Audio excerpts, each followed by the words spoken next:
ang mga kwento ng pag-ibig, kwento ng buhay at kwento ng pag-asa dito sa Barangay Love Stories. Love Stories. Ang pagpasok po ng isang stepmother sa ating buhay ay isang malaking pagbabago na karaniwang nagdudulot ng halo-halong emosyon. Maaring magdulot ito ng kalituhan, takot at pag-aalinlangan. Ikaw, kabarangay, matatanggap mo ba ang pagkakaroon ng isang stepmother? Dear Papa Dudut, magandang araw po sa inyo. Ako po si Jam at lumaki po ako sa isang masayang pamilya. Ramdam na ramdam ko po ang pagmamahal ng mami at daddy ko habang lumalaki ako. Kahit pareho silang busy sa trabaho ay palagi pa rin nilang sinisigurado na may oras sila para sa akin. Pero nagbago po ang lahat ng yon noong pumanaw si mami. Na-involve po siya sa isang car accident at doon nagsimula ang pinakamalaking pagsubok na hinarap naming pareho ng Daddy Desmond ko. Sobrang naapektuhan po ako at dumating din sa punto na nawala na ako ng ganang mabuhay. Pero kahit sobrang hirap ay nagpapasalamat ako kay Daddy at siya po talaga yung nagsilbing lakas ko at siyang nag-guide sa akin ng mga panahong yon. Hinahangaan ko po siya kasi kahit nahihirapan din siya sa pagkawala ni Mami ay pinilit pa rin niyang itago yung lungkot niya para sa kapakanan ko. Ang totoo po niyan ay gusto ko sanang umalis sa bahay namin kasi tuwing pumapasok ako sa sala, kusina at kahit sa mga kwarto ay naaalala ko lamang si Mami. Kinausap ko po si Daddy noong isang beses at sinabi ko sa kanya na baka pwedeng ibenta na lamang niya ang bahay namin kasi ayoko yung feeling na lagi kong naaalala si Mami. Pero hindi po magawa ni Daddy na ibenta ang bahay namin kasi pinaghirapan nila ni Mami ang pagpapatayo ng bahay na yon ng napakaraming taon. Hindi po naging madali yung mga pangyayari sa bahay na yon, Papa Dudut. May mga pagkakataon po na bigla na lamang akong umiiyak. At may isang pagkakataon pa nga na narinig ko si Daddy na pinipigilan ang luha niya. Pero kahit na mahirap ay pareho kaming nagpakatatag. Sa totoo lang ay sobrang laki po ng bahay para sa aming dalawa. Kung may pera lang po sana ako ay baka bumili na ako ng maliit na kondo para makaalis na kami sa bahay na punong-puno ng ala-ala ni Mami. Pero wala po akong magagawa kasi college student lamang po ako noon, pero pinangako ko po talaga sa sarili ko na kapag nakapagtapos na ako ng pag-aaral at kapag nakapagtrabaho na ako ay bibili ako ng maliit na kondo para sa amin ni Daddy. Sana po ay huwag niyo po akong masamain, hindi ko po binubura. Ang mga ala-ala ni Mami gusto ko lamang po na magkaroon kami ng fresh start ni Daddy. Pero sa ngayon ay titiisin ko na muna ang buhay namin na puno ng masasaya at malulungkot na mga ala-ala. Lumipas ang ilang buwan mula nang namatay si Mami habang tahimik ako na nag-aaral sa kwarto ko ay biglang pumasok si Daddy at kinausap niya ako tungkol sa isang bagay na hindi ko po inaasahan na pag-uusapan namin, Papa Dudut.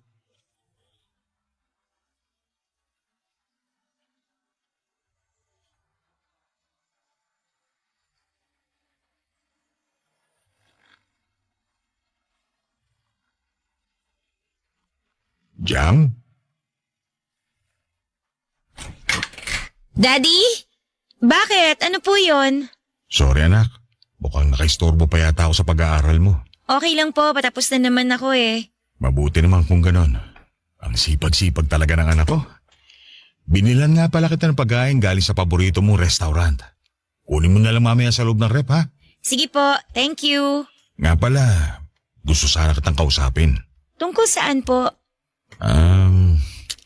Alam mo naman na ilang buwan na rin nakakalipas simula nung nawala sa atin ang mami mo, hindi ba? Sa totoo lang, hindi pa rin ako nakaka-move on sa pagkawala ni Mami. Daddy naman kasi, ibenta na natin tong bahay. Mas lalo lang tayong nadidepress dito kasi naaalala lang natin si Mami. Anak, alam mo naman na hindi ko pwedeng gawin yun. Ipinundar namin ng mami mo ang bahay na to ng napakaraming taon. Naiintindihan ko naman po. Pero sana pag-isipan niyo na lang po yung suggestion ko. Sa tingin ko po mas makakabuti yun para sa ating dalawa. Huwag ka mag-alala. Ipapaalam ko naman sa iyo yung magiging desisyon ko kung sakali. Basta po, wag niyo akong iiwan ha. Ano ka ba naman? Huwag ka nga mag-isip ng ganyan. I love you po, Daddy. Payakap nga. I love you too, anak. Nga pala, tungkol sana dun sa gusto kong pag-usapan natin. Bakit po? Ano po ba yun? Nakikita ko kasi na nade-depress ka tuwing naaalala mo mami mo. At ganun din naman ako. At sa palagay ko, oras na para magkaroon na tayo ng kasama dito sa bahay. Ano pong ibig niyong sabihin? Kukuha po tayo ng kasambahay? 19 years old na po ako, Daddy. Hindi na po natin kailangan ng kasambahay. Hindi yun ang ibig kong sabihin. Ang ibig ko sabihin, okay lang ba sa'yo kung magkakaroon ka ng bagong mami? Ano? Ganun na lang po ba kadali sa inyong palitan si Mami? Daddy, ayoko. Okay na po ako tayong dalawa lang ang magkasama dito sa bahay. Anak, pakinggan mo muna kasi ako. Sana mabigyan mo ng chance ang tita Vanessa mo. Napakabait niyang tao. Sigurado kung magugustuhan mo siya at magkakasundo kayo. Ayoko! Wala pang isang taon simula na mamatay si Mami eh. Hindi ako makakapayag sa gusto niyo mangyari, Daddy. Para din naman sa'yo to eh. Talaga po ba? Parang nga ba talaga sa akin yon o para sa sarili niyo? Alam mo naman na lahat ng ginagawa ko ay para sa'yo, hindi ba? Sobrang unfair niyo naman po. Ganun na lang ba talaga kadali palitan si Mami? Hindi ko pinapalitan ng mami mo. At maniwala ka, walang makakapalit o makakapantay sa mami mo. Ang gusto ko lang naman magkaroon ka ng mother figure. Bahala kayo. Basta wag na wag niyo siyang patitirahin dito sa bahay natin. Hindi mo pa nga nakikilala ang tita Vanessa mo pero hinuhusga mo na kagad. Kilalanin mo muna yung tao. Wala nang dahilan para makilala ko pa siya. Kala ko pareho tayong nalulungkot dito sa pagkawala ni Mami. Yun pala nakapag-move on na kayo. Anak, huwag mo naman ako pagsalitaan ng ganyan.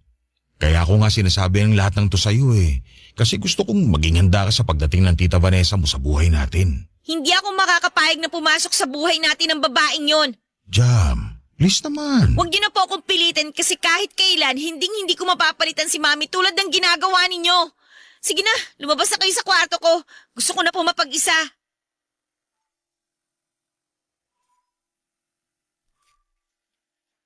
Sobra po akong nabigla noong sinabi sa akin ni Daddy na may nakilala na siyang babae na magiging stepmother o madrasta ko kung sakasakali. Sobrang unfair kasi Papa Dudut, hindi pa nga ako nakaka-get over sa pagkawala ni Mami tapos ngayon ay ipapakilala na ako ni Daddy sa isang babae na hindi ko naman kaano-ano. Mga ilang linggo ko pong hindi kinibo o kinausap si Daddy, Papa Dudut. Galit na galit ako sa kanya noon kasi pakiramdam ko ay parang pinapalitan na niya si Mami sa buhay namin. Pero hindi po ako sumuko at hindi po sumuko si Daddy sa pagpapaliwanag sa akin. Sabi pa nga niya, hindi niya ako pipinitin at tanggapin kaagad si Tita Vanessa sa buhay namin. Ang hiling lamang ni Daddy ay respetuhin ko si Tita Vanessa at hayaan ko sana siya na ipakita sa akin na karapat-dapat siya na maging stepmother ko. Sinabi din sa akin ni Daddy na sa bahay na daw titira si Tita Vanessa kasama namin. At as expected ay nag-away naman kami.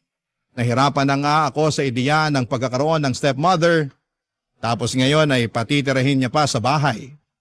Pero wala rin akong magagawa kasi anak lang naman ako. At si Daddy pa rin ang may karapatan sa bahay namin.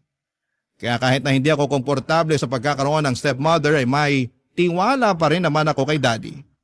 Kaya makalipas ang ilang araw ay sumang-ayon na rin ako sa desisyon niyang patirahin si Tita Vanessa sa bahay. Naisip ko rin na kung eto yung magpapasaya kay Daddy siguro ay okay na rin yon. Kesa makita o marinig ko siya na palihim na umiiyak dahil sa pagkawala ni Mami. Kaya naman pinaghandaan ko na lamang ang pagdating ni Tita Vanessa sa buhay namin. Sa totoo lang, Papa Dudut, ay hindi ko alam kung ano ang mararamdaman ko.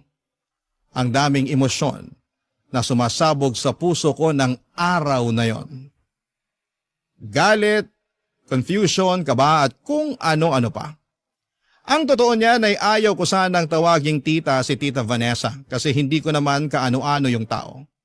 Pero si Daddy na mismo ang nakiusap sa akin na tawagin ko siyang tita kaya wala akong naging choice kung hindi ang sundin si Daddy bilang paggalang na rin sa gusto niyang mangyari. Pinigilan ko na lamang yung mga negative na nararamdaman ko at pinili ko na lamang na mag-isip ng positive na mga bagay. Inisip ko na lamang na baka nga tama si Daddy na baka hindi ko dapat husgahan si Tita Vanessa kaagad, lalo na't hindi ko pa naman siya nakikilala. Tinanggap ko na lamang ang sitwasyon kasi alam ko na yung pagtanggap ko kay Tita Vanessa ang magpapasaya sa daddy ko. Naisip ko rin papadudot na ang dami ng pinagdaanan ni Daddy at deserve din naman niyang sumaya kahit papaano.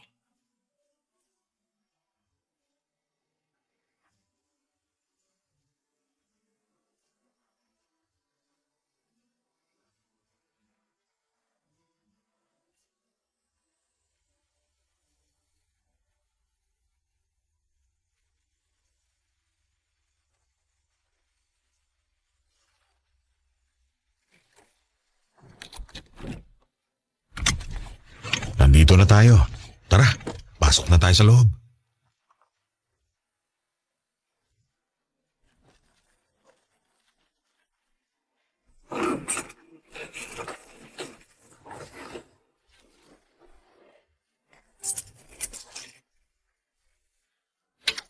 Daddy, hindi ko narinig na nakapark na pala kayo. Nasa banyo po kasi ako kanina. Walang kaso yun.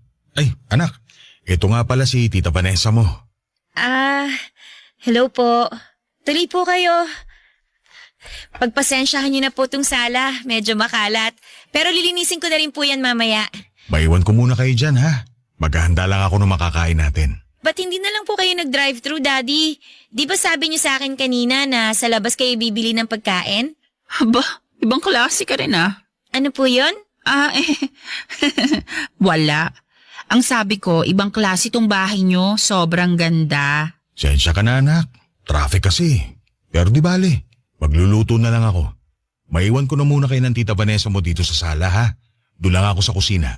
Okay, mahal. Bumalik ka agad ha. Siyempre naman, mahal. I love you. I love you too. Hello po, Tita Vanessa. Ako nga po pala si Jam. Siya nga po pala, ready na po yung kwarto niyo ni Daddy. Inayos ko na rin po yung kama niyo doon. Vanessa na lang. Hindi naman ako ganun katanda para tawagin mo pang tita. Kahit na po, mas matanda pa rin po kayo sa akin. Okay lang po ba sa inyo kung Tita Vanessa ang itatawag ko sa inyo? Bahala ka? Siya nga po pala, kumusta naman po kayo ni Daddy? Pwede ba tigilan mo na yung kaplastikan mo? Kwento sa akin ni Desmond na ayaw mo raw magkaroon ng stepmother. Pues, para lang alam mo, ayoko rin magkaroon ng anak. Nandito lang ako nang dahil sa daddy mo. Ha? Hindi naman po sa ganun yun. Opo, aaminin ko. Sa palagay ko masyado pa pong maaga para magkaroon ako ng stepmother. Kamamatay lang din po kasi ng mami. Pero hindi naman ibig sabihin nun, hindi bukas yung loob ko sa pagkakaroon ng stepmother. Pues, hindi rin bukas ang loob ko sa pagkakaroon ng stepdaughter. Masyado pa akong bata para magkaroon ng anak ha.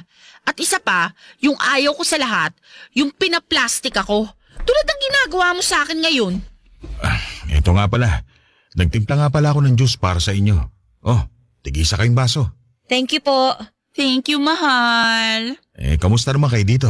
Ay nako, okay na okay kami dito, mahal. Naikwento nga sa akin ni Jam na ready na raw yung kwarto natin. Ikaw bang naglinis ng kwarto ko, Jam? Ha? Opo. Napakabait mo talaga. Alam mo, Desmond, mahal, sobrang swerte mo talaga dito sa anak mo. Aba, siyempre naman. Nag-iisang prinsesa ko yata yan. Kaya mahal na mahal ko to eh.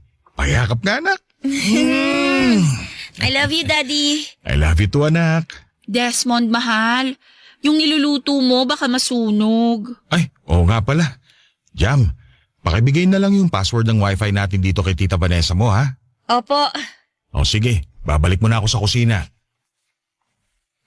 Akin na po yung cellphone nyo. Itatype ko po yung password ng wifi namin dito. Huwag ka nang mag-abala pa. Hihingin ko na lang kay Desmond yung password ng wifi mamaya. At isa pa, may data ako, no? Tita, may problema po ba kayo sa akin? Paano kung sabihin kong oo? May magagawa ka ba? Huwag niyo naman po sanang masamain yung mga sinabi ko kay Daddy noon. Ay nako, mukhang wala nang patutunguhan tong usapan na to. Tita, please. Ayokong bigyan ng sakit ng ulo si Daddy. At ganun rin ako. Ayoko rin naman bigyan ng sakit ng ulo si Desmond. Kaya mas mabuti pa mag-iwasan na lang tayo ha. Sige na, papasok na ako sa kwarto. Babalik lang ako mamaya pag handa na yung niluluto ni Desmond. Asa na nga pala yung susi ng kwarto namin? Nasa akin po, sandali lang. Eto po oh. Akin na yan. Wala tayong magiging problema kung iiwasan mo lang ako. Kuha mo?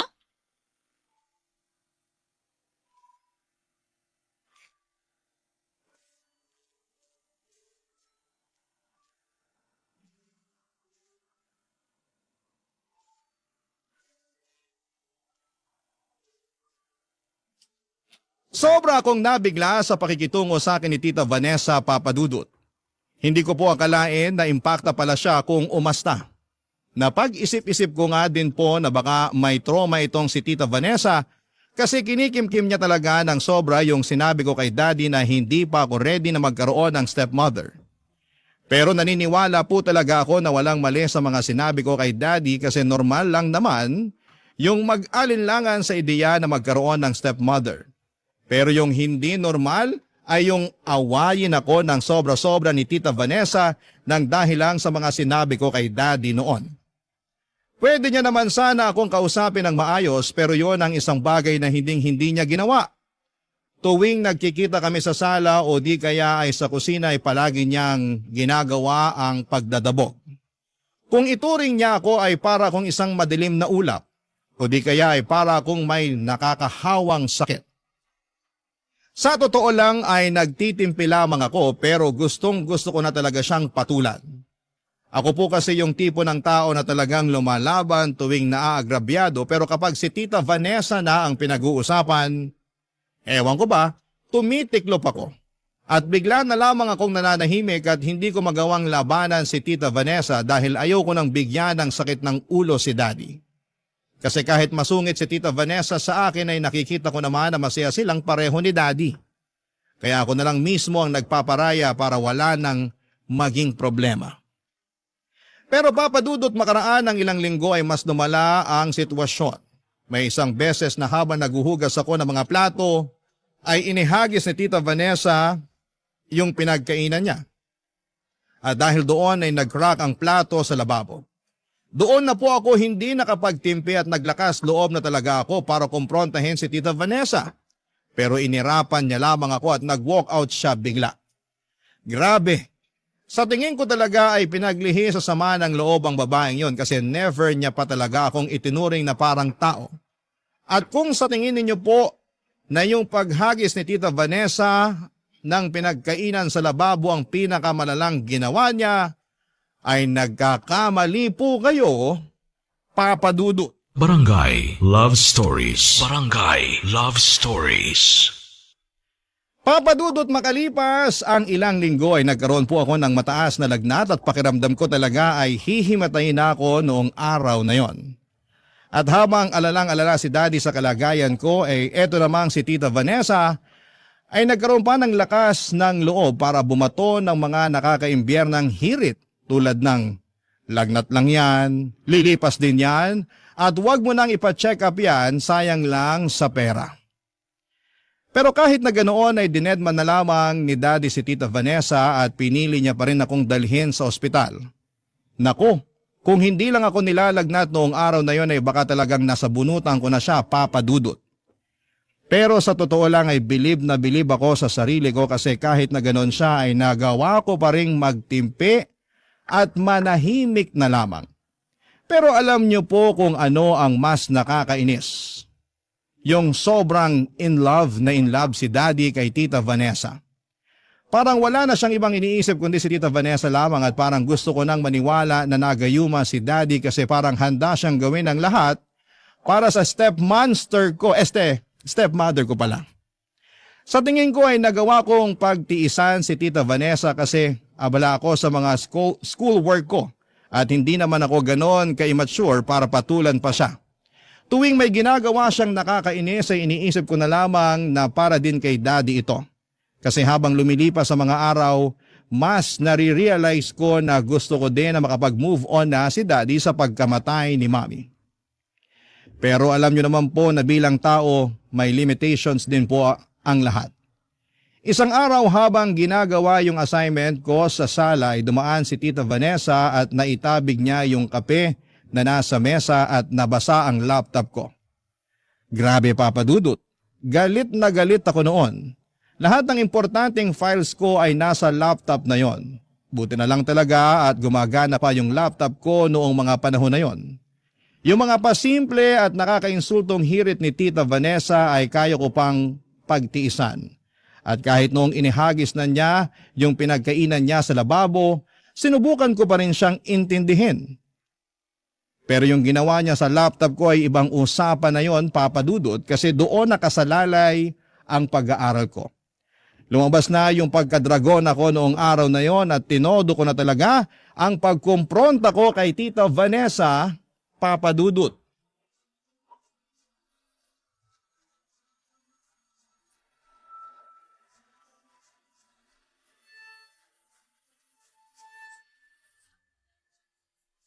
Hoy! Ano ba? Yung laptop ko binasa mo ng kape! Ay, hala, sorry.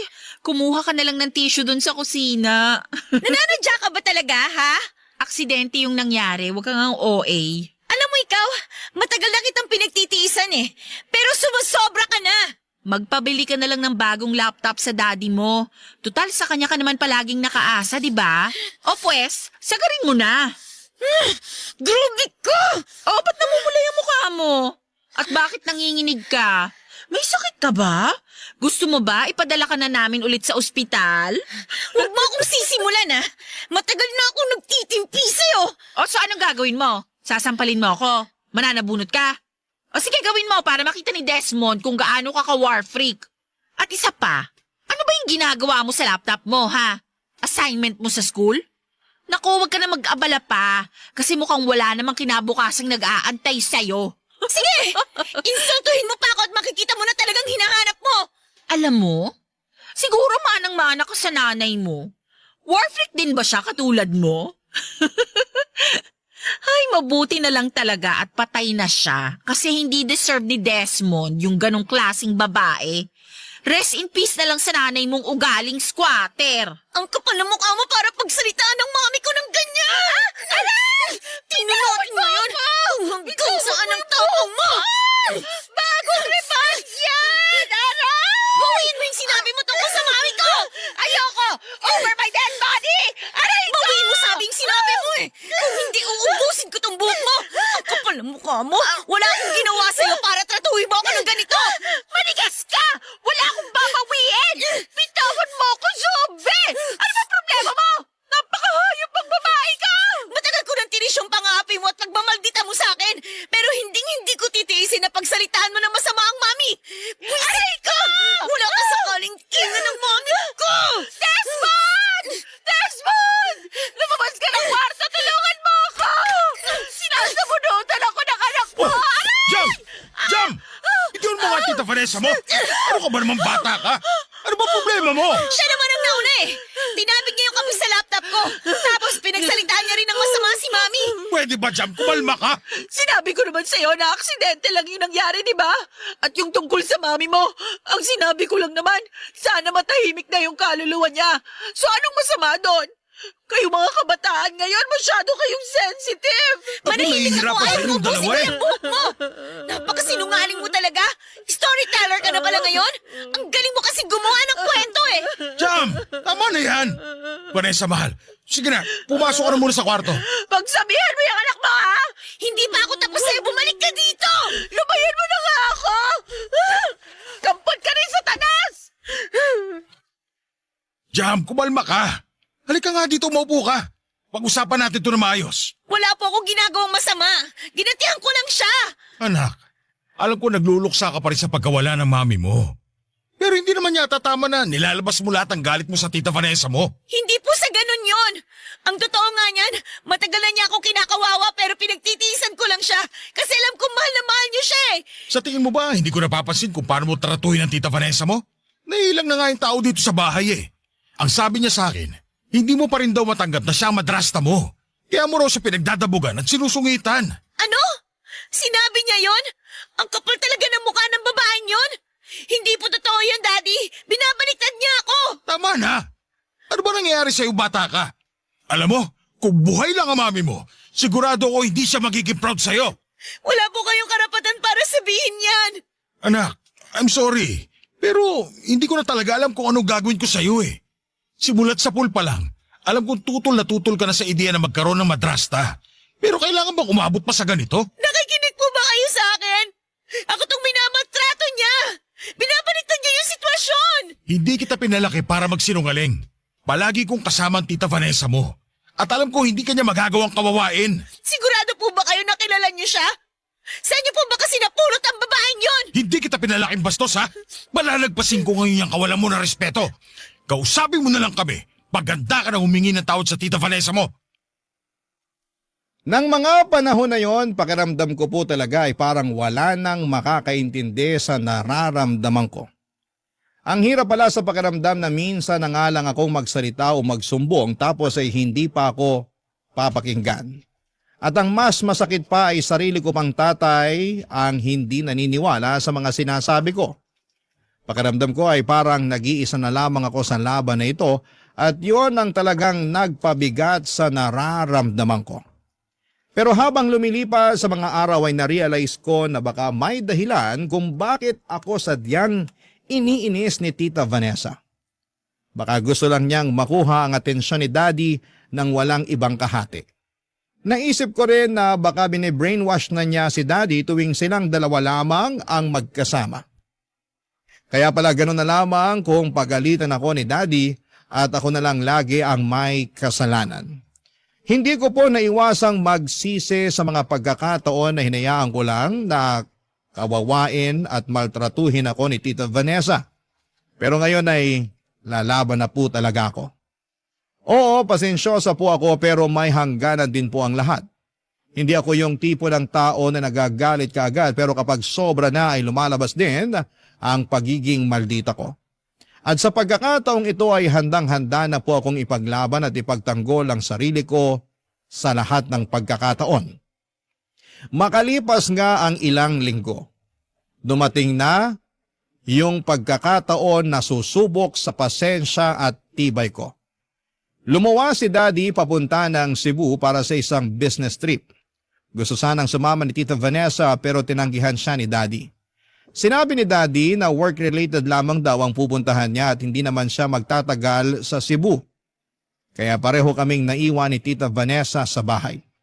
Aaminin ko po na medyo kinabahan ako kasi alam ko na baka ako na naman ang pagdiskitahan ng impact akong step monster. Kung maghahasik siya ng lagim, hindi na po ako basta-basta magpapatalo, papadudot.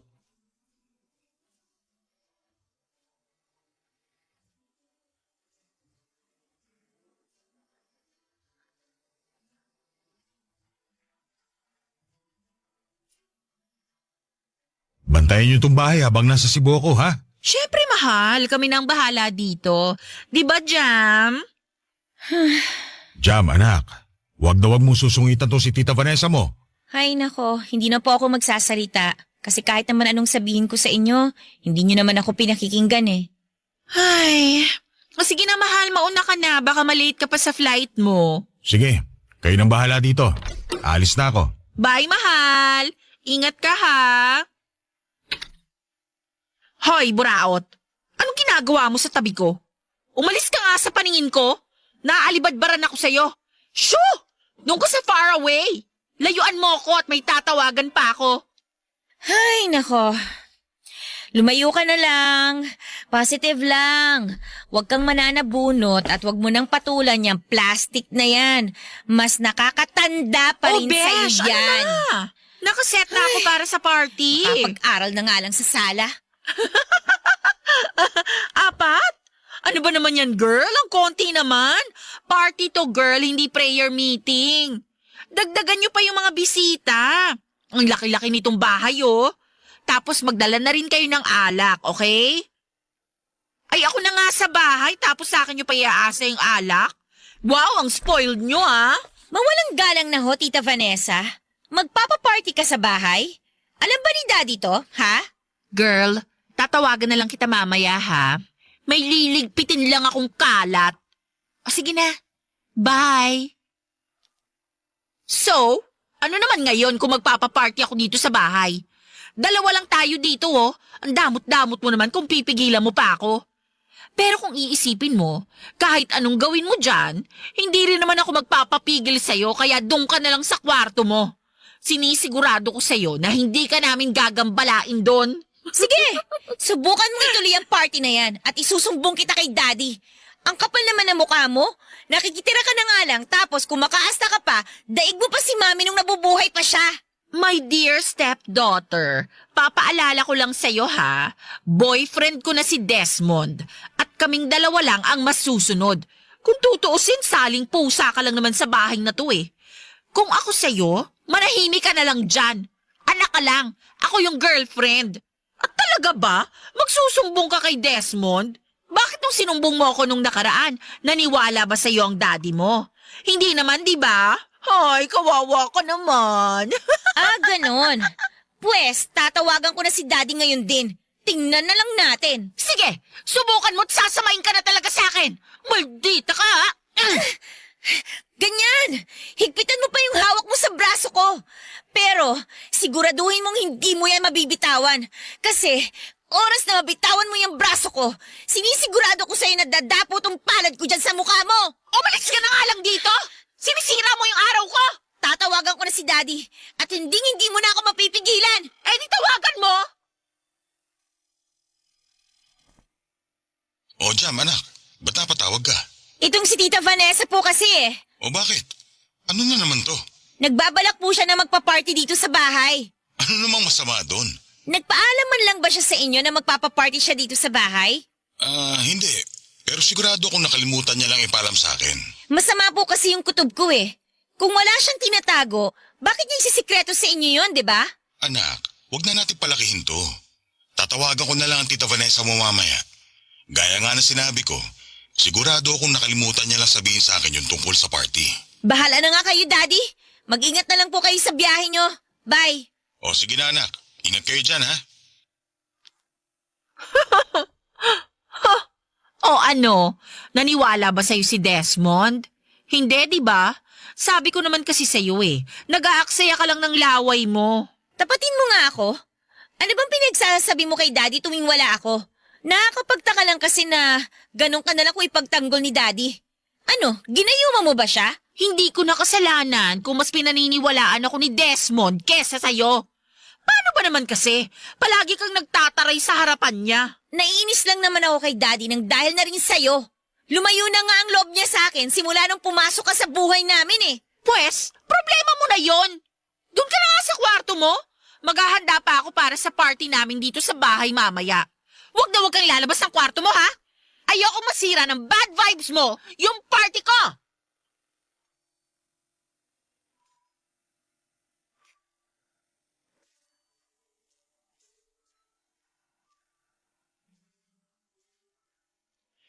Noong araw na yon ay wala na po akong nagawa kung hindi ang magkulong sa kwarto at manahimik. Natuloy po yung party ni Tita Vanessa sa bahay at grabe. Halos hindi po ako nakatulog dahil sa ingay ng music at tawanan nila ng mga kaibigan niya. Masasabi ko po talaga na ganong magparty ang mga taong patapon ng buhay. Pero sa kabila ng lahat ay sinuot ko na lamang ang headphones ko at tiniis ko na lamang kasi wala naman akong kakampi sa bahay ng mga panahong yon. Nag-concentrate na lamang ako sa mga schoolworks ng mga time na yon. At uulitin ko lang po na gigil na talaga akong tanggalin ang Tita Vanessa na yon sa buhay ko.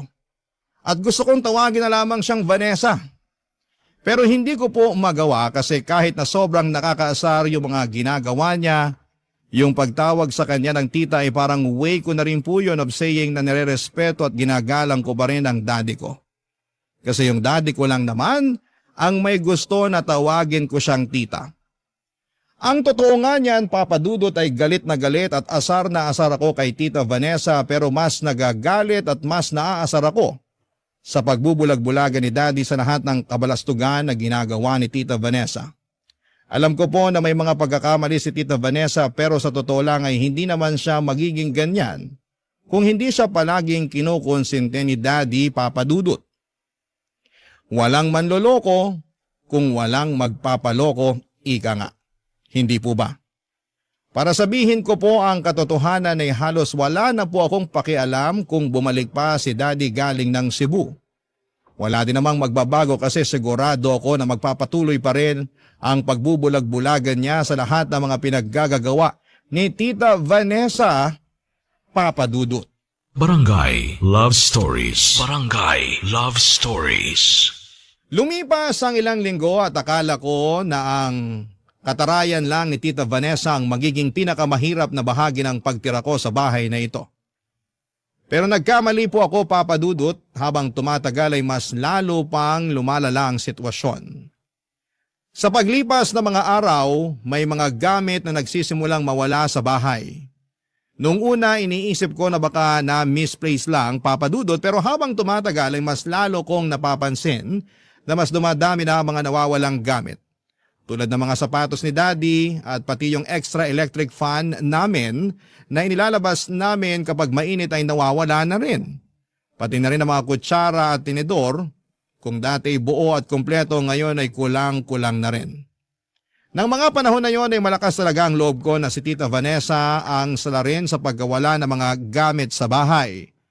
Pero nawala na po ako ng gana na magsumbong kay Daddy noong time na yon kasi baka ipagtanggol niya lang si Tita Vanessa. At wala rin sa isipan ko noon na kausapin si Tita Vanessa kasi wala namang magnanakaw na umaamin sa ginawang kasalanan. Pero habang padami ng padami ang mga nawawalang gamit ay napagpasyahan ko na hindi ko na pwedeng palampasin po ito. Kinailangan ko na talaga, Papa Dudut, na kausapin si Tita Vanessa, kaya nga't minabuti ko na lamang na kumprontahin siya tungkol sa mga napapansin ko. At isang gabi noong lumabas ako ng kwarto, mas pinadali ni Lord ang trabaho ko kasi nahuli ko si Tita Vanessa sa akto. Nakita ko siya sa sala na may daladalang bag habang kinakalkal ang laman ng mga drawer, Papa Dudut.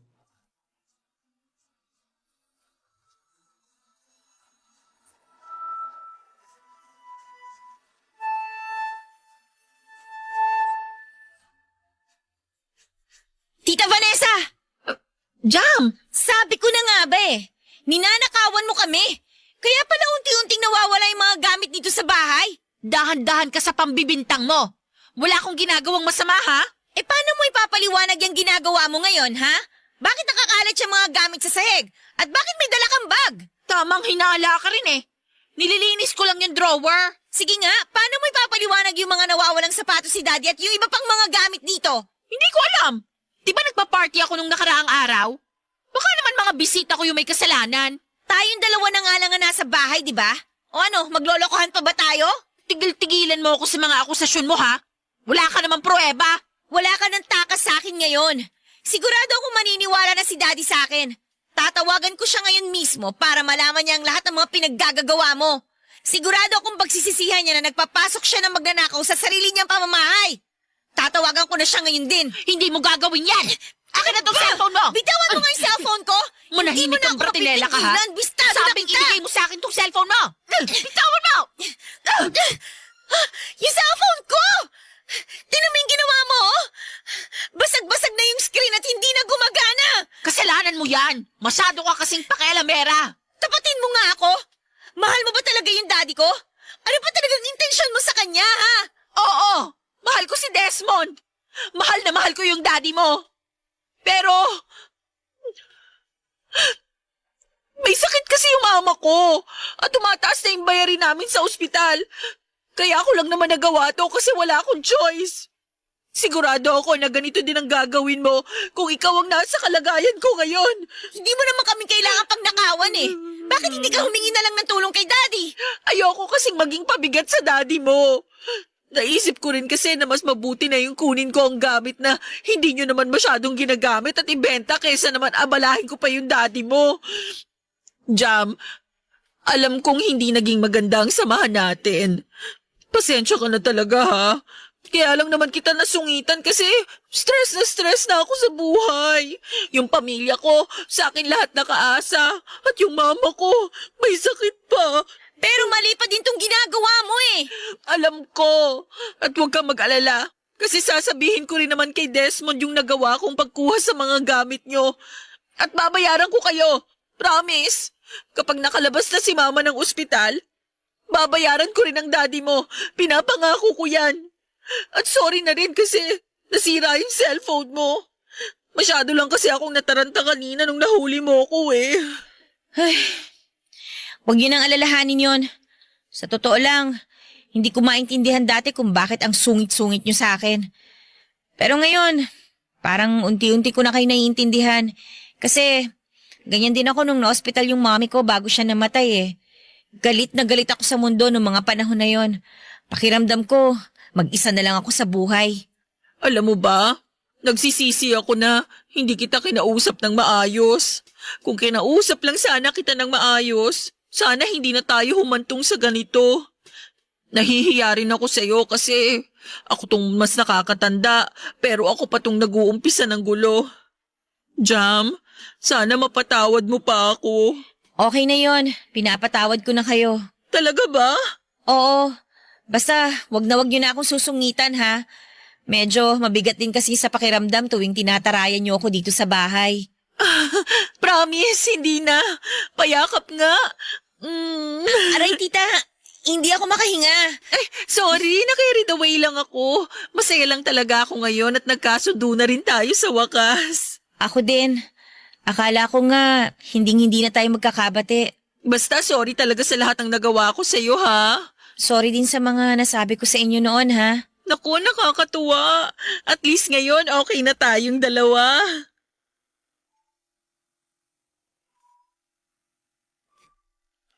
Papadudot, gumaan po ang pakiramdam ko noong araw na yon at sobrang saya ko po kasi hindi ko na akalain at darating pala yung araw na magkakabati kami ni Tita Vanessa. Alam ko po na marami na siyang nagawa na kagagahan lalong-lalo na po sa akin. Pero pakiramdam ko ay naunawaan ko na siya nung kinuwento niya sa akin na ospital ang mama niya at sa kanya pa pala nakaasa ang pamilya niya. Mas lalo din po akong na-excite sa pagbabalik ni Daddy galing ng Cebu kasi sigurado ako na pagdating niya, makikita at mararamdaman na niya na walang tensyon dito sa bahay. Sa tingin ko po ay mas magiging masaya siya sa akin at sana'y magtuloy-tuloy na ang magandang samahan namin bilang isang pamilya. Pero yun lang po, may maliit na aberya. Habang nasa Cebu kasi si Daddy ay hindi ko na siya matatawagan kasi nasira yung cellphone ko. Napaka-frustrating po noon lalo na at gusto ko pang makipag-communicate sa kanya. Mabuti na lang po at may nakatago akong ipon sa tukador ko. Isang bagay kasi na itinuro sa akin ni Mami noong nabubuhay pa siya ay yung mag-ipon dahil hindi mo talaga alam kung kailan mo kakailanganin. At totoo nga po kasi sa wakas ay nakabili ako ng bagong cellphone gamit ang naipon kong pera galing sa allowance na ibinibigay sa akin ni Daddy. Akala ko po papadudod ay magtutuloy-tuloy na yung maganda naming samahan ni Tita Vanessa. Pero isang araw, nang tatawagin ko na sana siya sa kwarto niya para kumain ay narinig ko siya na tumatawa. Akala ko nakikipagtsekahan lang siya sa mga kaibigan niya pero nang pumunta po ako malapit sa pintuan niya ay narinig ko siyang tinatawag yung kausap niya sa cellphone na babe. At doon po ako nagulat. Parang bigla akong natameme at na-shock. Pero malakas talaga ang kutob ko na may ginagawa na namang kaduda-duda itong si Tita Vanessa kaya tinapangan ko na po ang loob ko at hinanda ko na ang sarili ko para kausapin siya sa pangalawang pagkakataon. Pero sobrang gulat ko na lamang po kasi nung binuksan ni Tita Vanessa ang pintuan ng kwarto ay nakita ko na may dala-dala siyang maleta, papadudot.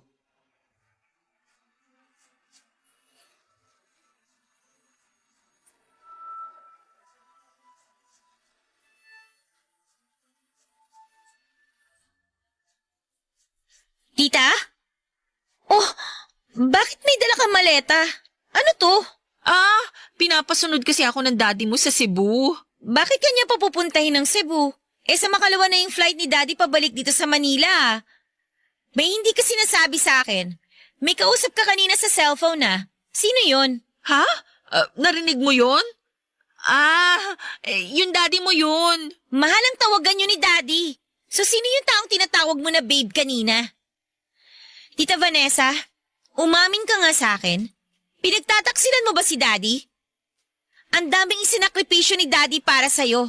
Umabot na nga sa puntong lumayo na yung loob niya sa akin eh. Kasi ikaw tong palagi niyang pinapanigan.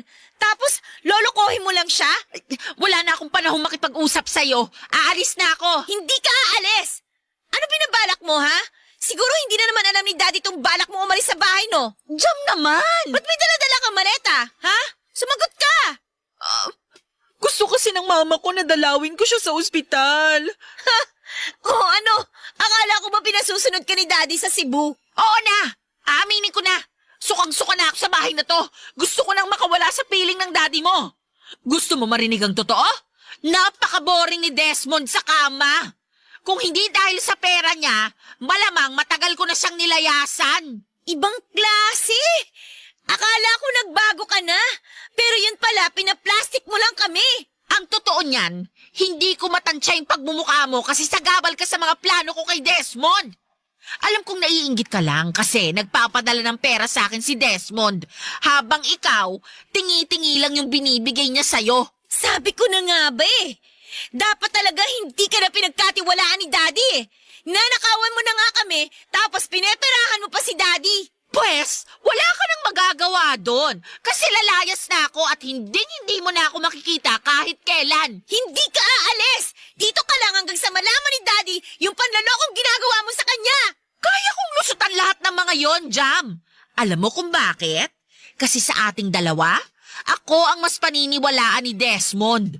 Sa ating dalawa, ikaw tong mas nagmumukhang kontrabida, di ba? At isa pa, wala ka namang pruweba eh.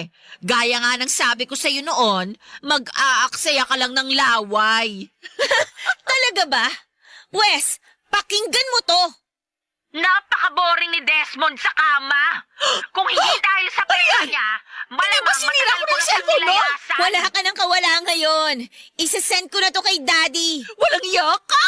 Akin na yan! Akin na Bitiwan mo! O hindi, susungaling kita. Sige! Bitaw sabi! Ano to? Ba't kayo nag-aaway? Daddy! Mahal, eto kasing anak mo. Sinugod na naman ako. Akala ko po ba sa makalawa pa yung balik nyo? Maaga natapos yung inaasikaso ko sa Cebu. Kaya nagbuka agad ako ng flight pa uwi dito. Susurpresahin ko sana kayo eh. Pero mukhang ako itong nasurpresa sa inyo. Ba't ba nag-aaway na naman kayo? Sinusubukan kasing agawin ni Tita Vanessa yung cellphone ko kasi na-record ko yung pag-amin niya sa panlolokong ginawa niya sa inyo. Pakinggan nyo! Napaka-boring ni Desmond sa kama. Kung hindi dahil sa pera niya, malamang matagal ko na siyang nilayasan. Vanessa, totoo ba to? Magsalita ka! Desmond, hindi! Pineke lang yan ang anak mo. Napakawalang hiya mo! Minahal kita! Sarili kong anak hindi ko pinaniwalaan dahil sa mga panunulsul mo sa akin! Matagal na niya kayong pinagtataksilan, Daddy. At pinagnanakawan niya rin tayo. Ngayon lang talaga ako nakahanap ng pruweba. Pasensya ka na anak kung di ako naniwala sa'yo. At ikaw naman babae ka! Lumayas ka na! Ayoko na makita yung pagbumukha mo kahit kailan! Aba, mabuti naman kung ganun. Talagang aalis na ako. Kayo lang naman itong pumipigil sa akin eh. Sandali lang! Bakit dala-dala mo yung maleta mo? Bitawan mo yung maleta! Ang kapal naman ng mukha mo! Talagang isasama mo pa yan sa pag-alis mo? Akin na nga to! Bitawan mo nga yung maleta ko! Paalisin niyo na ako! Walang problema! Umalis ka!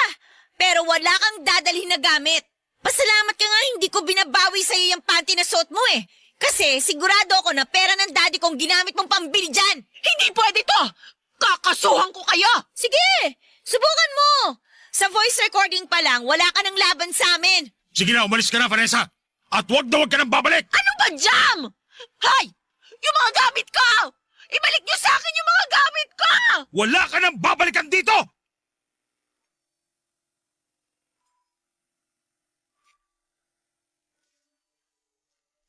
Papadudot sobrang sayo ko po ng araw na yon kasi ramdam na ramdam ko na bumalik na yung closeness namin ni Daddy. Pero grabe, Ang dami ko pong pinagdaanan bago ko ulit nakuha ang tiwala ni Daddy. Sa totoo lang, si Daddy po mismo ay nagsisisi kasi hindi agad niya ako pinagkatiwalaan. Pero okay lang po yun sa akin at napatawad ko na rin siya. At si Tita Vanessa naman po ay nalaman na lang namin sa balita na isa palang scammer. Modus operandi pala niya ng boyfriend niya na mang-scam ng mga tao. At malamang yung boyfriend niya na yon ay yung taong tinatawag niya na babe noong siya ay nag-iisang napakinggan ko sa kwarto. Noong huli ko siyang nakita sa balita ay pareho silang nakakulong ng boyfriend niya at sobrang saya namin ni Daddy noong napanood namin yon. At least, nawala ng magiging biktima si Tita Vanessa at hindi na siya makakapanloko pa ng ibang tao.